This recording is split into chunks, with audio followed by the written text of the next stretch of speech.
Hello everyone. Nice partly cloudy day in the 80s. Saturday, August 1st, 2026. I have to start my video with a disclaimer.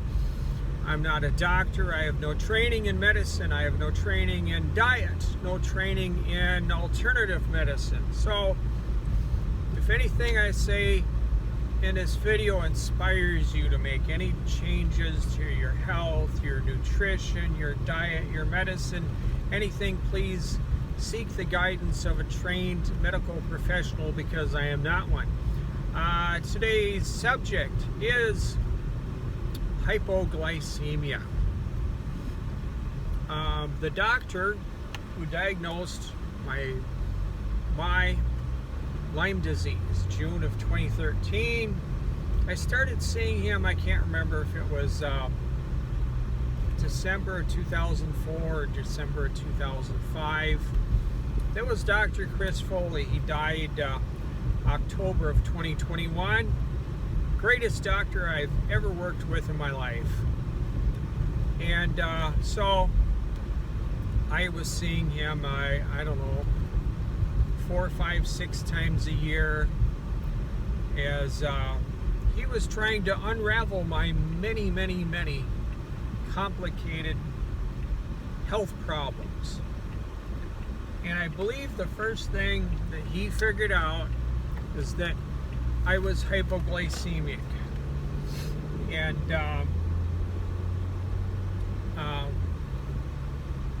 I started reading about it after he mentioned it, and reading. Well, I believe he sent me a link in an email, more of a clinical description of what is hypoglycemia and what to look for in symptoms and all that stuff.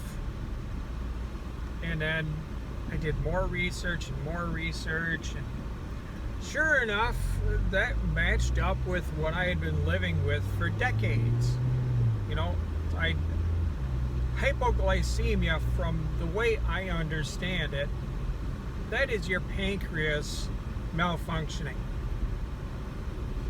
where sometimes when, say, I'd eat a Snickers bar, instead of getting a sugar high, sometimes when I'd eat a Snickers bar or something, or a donut or something with sugar in it, I would get really tired, just like I hit a brick wall. And other times I'd get a sugar high. I just no rhyme or reason why that was happening to me, until Dr. Foley figured out that I was hypoglycemic. But one thing he told me is that I think I don't know if it's national meetings of the AMA, American Medical Association, or one of those associations that many doctors around the United States belong to, where they have national conventions.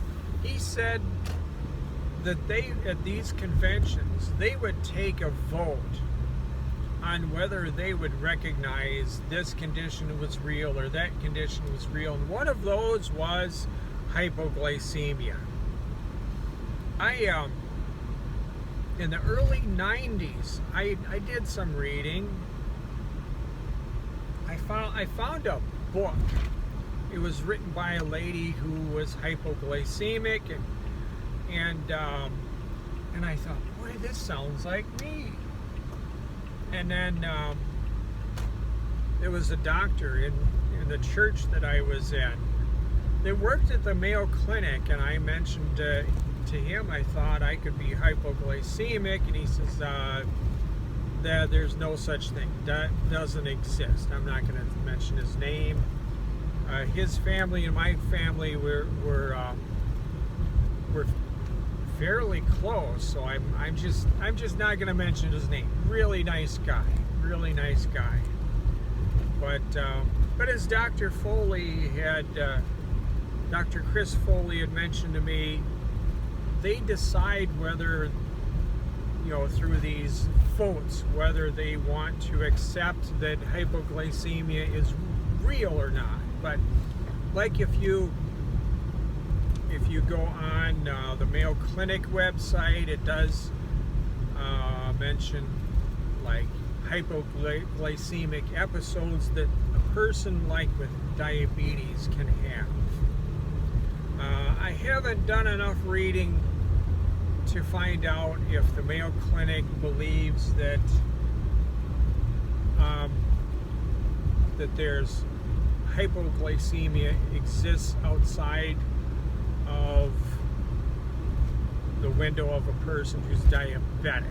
I don't know, but it's kind of like the TV show Sesame Street. Big Bird had his friend Snuffleupagus. Snuffleupagus would appear when nobody else was around, and for the longest time, other characters in the show thought that that Snuffleupagus was an imaginary friend of Big Bird.